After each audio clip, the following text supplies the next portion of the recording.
কচু পাতার ভর্তা সেদিন ভিডিওটা আপনারা দেখেছিলেন ইতোমধ্যে। সো ওই দিনের কচু পাতার ভর্তাটা এত মজা ছিল খেতে। সো আজকে আমরা সেই কচু পাতার ডাঁটাটা ছিল, এখন এই ডাঁটা রান্না করব।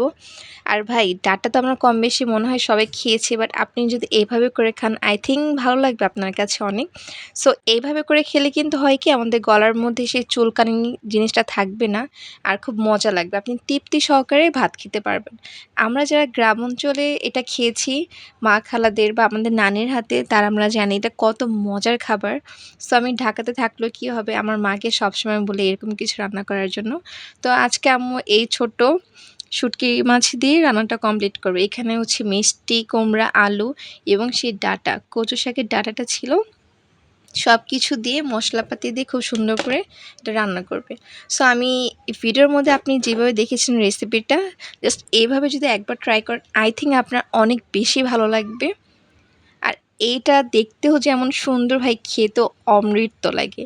সো এই নর্মাল একটা জিনিস যদি আপনি খান, বিশ্বাস করেন এত মাংসের প্রয়োজন নেই, এটা দিয়ে আপনি তৃপ্তি সহকারে খেতে পারবেন।